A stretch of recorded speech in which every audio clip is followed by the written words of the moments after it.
Sir आज भी चक्रव्यूह के बीच में 6 लोग हैं। सर चक्रव्यूह के बिल्कुल सेंटर में, चक्रव्यूह में हजारों लोग होते हैं सर, मगर उसके बिल्कुल सेंटर में 6 लोग कंट्रोल करते हैं। तो जैसे उस टाइम 6 लोग कंट्रोल करते थे, वैसे आज भी 6 लोग कंट्रोल कर रहे हैं।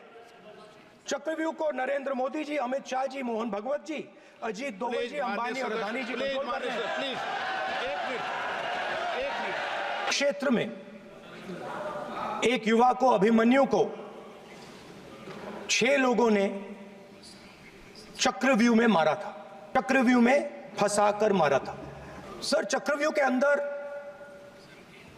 डर होता है, हिंसा होती है, और अभिमन्यु को चक्रव्यूह में फंसाकर, ट्रैप कर 6 लोगों ने मारा। मैंने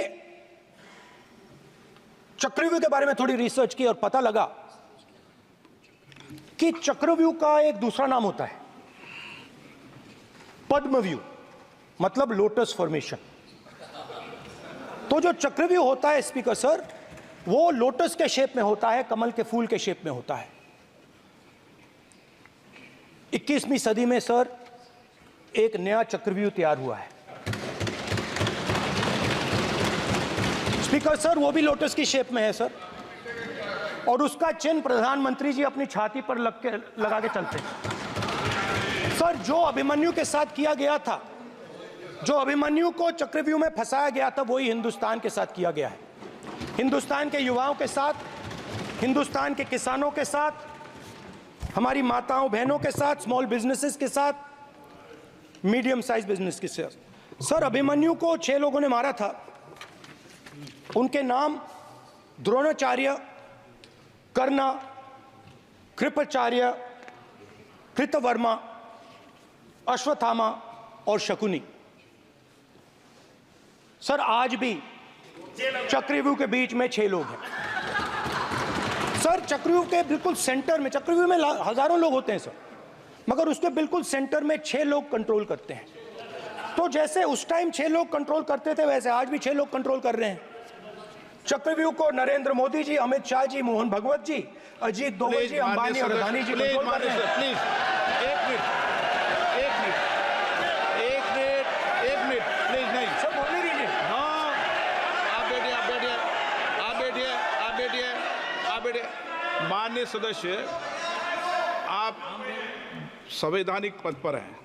आपके कई माननीय सदस्यों ने यहाँ पर मुझे लिख कर दिया है कि जो माननीय सदस्य का सदस्य नहीं है उसका नाम नहीं लें। आपने लिख के दिया है। नो, आपने क्या, आप उसकी पालना करना चाहते हो? स्पीकर सर, स्पीकर सर गलत। मैं माननीय स्पीकर सर, एक minute, hold on. Speaker sir, अगर आप चाहते हैं तो मैं एक मिनट ऐसे का और अदानी और अंबानी का नाम इस लिस्ट से निकाल देता हूँ।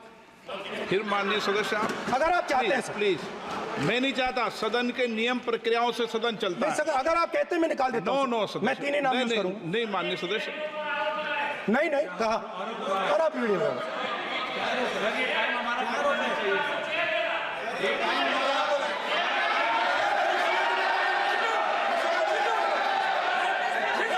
आप मत उठिए सब, प्लीज, या आप समझाइए उनको।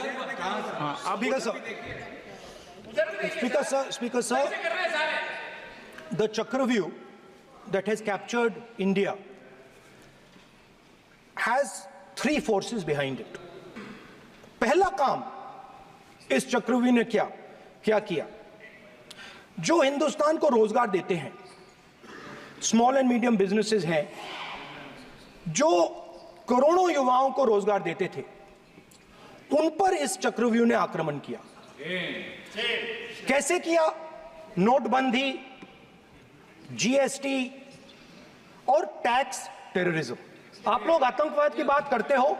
पूरे देश में अगर कोई भी व्यक्ति छोटा बिजनेस चलाता है तो रात को उसको फोन कॉल आता है इनकम टैक्स डिपार्टमेंट से, जीएसटी से, और टैक्स टेररिज्म का वो शिकार बनता है। इस टैक्स टेररिज्म को रोकने के लिए बजट में आपने कुछ नहीं किया है। तो जो टैक्स टेररिज्म के कारण और ये जो आपकी नीतियां हैं, जो आपने कोविड के समय बड़े बिजनेसेस की मदद की और जो स्मॉल एंड मीडियम बिजनेसेस थे उनको खत्म किया, उसके कारण आज हिंदुस्तान के युवाओं को रोजगार नहीं मिल सकता है। बिल्कुल एक युवा को रोजगार नहीं मिल सकता है। अब फाइनेंस मिनिस्टर बैठी हैं, अब युवाओं के लिए आपने क्या किया? बजट में आपने इंटर्नशिप प्रोग्राम की बात करी और यह शायद एक मजाक है, क्योंकि आपने कहा कि ये इंटर्नशिप प्रोग्राम सिर्फ हिंदुस्तान की 500 सबसे बड़ी कंपनियों में होगा और 99% जो हमारे युवा हैं उनको इस इंटर्नशिप प्रोग्राम से कुछ लेना देना नहीं, कोई फायदा नहीं होने वाला है।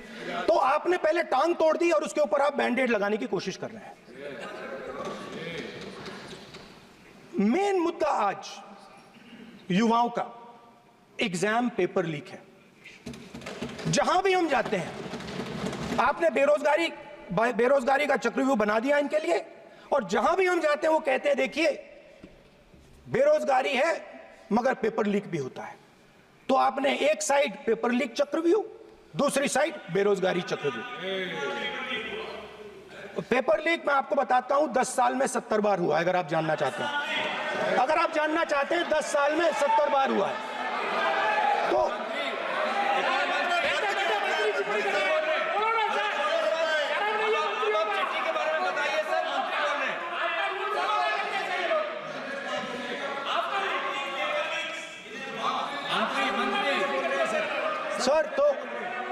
सर तो पेपर लीक के बारे में फाइनेंस मिनिस्टर ने बजट में एक शब्द नहीं कहा है। युवाओं के लिए पेपर लीक सबसे जरूरी मुद्दा है, उन्होंने एक शब्द नहीं कहा है पेपर लीक के बारे में। एक बार उन्होंने पेपर लीक नहीं कहा और उल्टा जो एजुकेशन बजट में पैसा देना चाहिए था वो आपने 20 साल में सबसे कम पैसा दिया है। 2.5% of budget is gone to education. Sir दूसरी तरफ आपने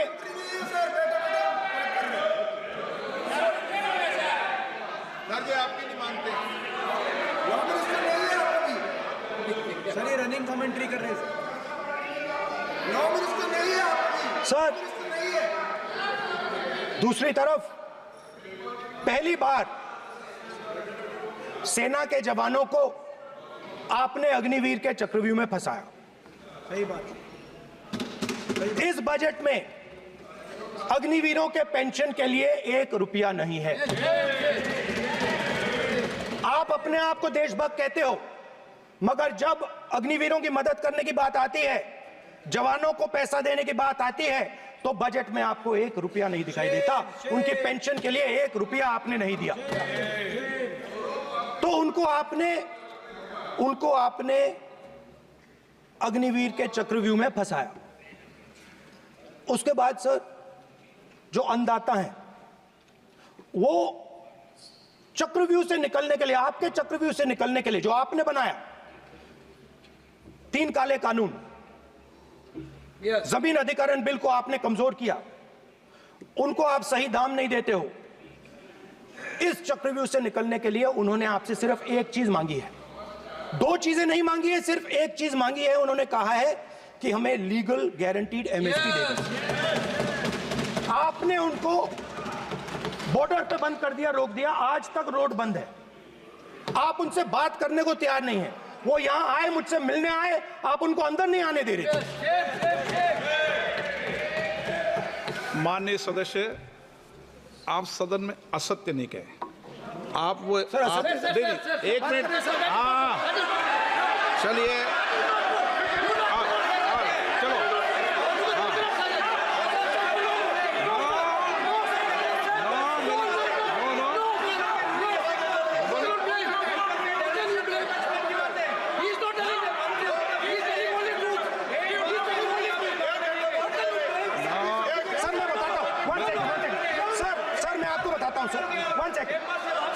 आपको फैक्ट बताता हूं सर, जो मुझे एक सेकंड, हाँ बता। मैं आपको फैक्ट बताता हूं, फिर आप मुझे करेक्ट कर दीजिए स्पीकर सर।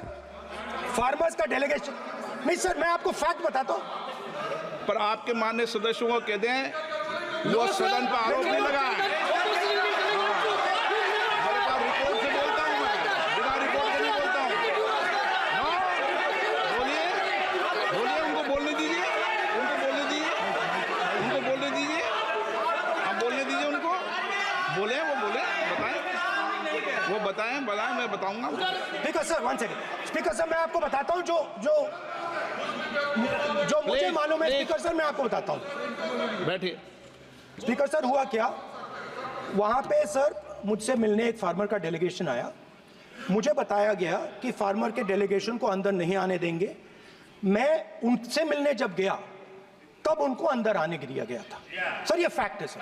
अब पता नहीं कोई मिसकम्युनिकेशन हुआ वो अलग बात है, बट फैक्ट ये है कि जब मैं मीडिया के साथ वहां गया तब दरवाजे पार्लियामेंट के, संसद के उनके लिए खुले, उससे पहले वो बंद थे। ठीक है। और ये आप उनसे भी पूछ लीजिए sir. Please please no please please, एक मिनट प्लीज, आपने विषय उठाया इसलिए मैं बोल रहा हूं। ऐसे तो सदन की व्यवस्थाओं पर सवाल नहीं उठाना चाहिए। किसको आने दें, एक मिनट प्लीज बैठिए, किसको आने दें किसको अलाउ नहीं करने दें, ये स्पीकर का जुडिक्शन होता है। नंबर 1, जब ये सूचना आई आप मिले, उनसे अंदर मिले, लेकिन उसमें एक सदन की मर्यादा का उल्लंघन हुआ कि कभी भी सदन में माननीय सदस्य के अलावा दूसरा कोई व्यक्ति बाइट नहीं दे सकता। और आपकी मौजूदगी में बाइट दी, ये क्लियर करना चाहता हूँ सर। ये टेक्निकलिटी है सर, ये मुझे मालूम नहीं थी। कोई बात नहीं। बट सर प्लीज नो, माननीय यहाँ पे हीरोइंस आके बाइट दे रही है सर। सर आप मत बोलिए, आपके नेता बोल रहे हैं। तो स्पीकर सर, जब महिला आरक्षण आया था तो ये आपको बेटे बेटे स्पीकर सर, हम करने का चाहते अधिकार थे। नहीं है। माननीय प्रतिपक्ष के नेता आपके बेटे बेटे सदस्य कमेंट्री कर रहे हैं, फिर वो कहते हैं इधर के लोग क्यों कमेंट्री कर स्पीकर रहे हैं। सर हम चाहते थे, हमारा एक्सपेक्टेशन था कि जो अन्नदाता है, जो सरकार से सिर्फ एक चीज मांग रहा है, लीगल गारंटीड एमएसपी। हमें लगता था कि ये कोई बड़ा काम नहीं है सर, ये इतना बड़ा काम नहीं है। हमें लगता था कि अगर सरकार बजट में इसका प्रोविजन कर देती, अगर बजट में इसका प्रोविजन कर देती, तो जो हमारे किसान हैं जो चक्रव्यूह में, आपके चक्रव्यूह में फंसे हैं, वो निकल पाते। ये हमारी थिंकिंग थी, मगर आपने नहीं किया। तो मैं यहां इंडिया गठबंधन के तरफ से गारंटी देता हूं कि हम ये काम करके दिखा देंगे। जो आपने अपने बजट में नहीं किया, वो मैं हिंदुस्तान के सब किसानों से कहना चाहता हूं, गारंटीड लीगल एमएसपी हम इस सदन में पास करके आपको देंगे।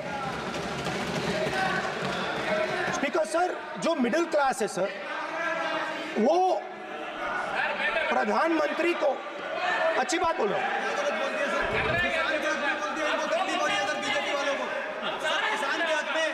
अगर नेताजी पक्ष बोल रहे हैं तो आप बैठे बैठे टिप्पणी आप मत करो, आप करोगे तो वो भी करेंगे।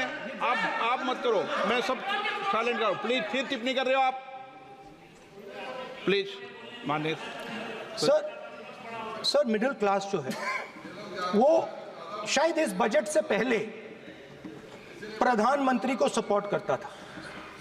जब प्रधानमंत्री ने कोविड के समय उनसे थाली बजवाई थी तो उन्होंने दबाकर थाली बजाई,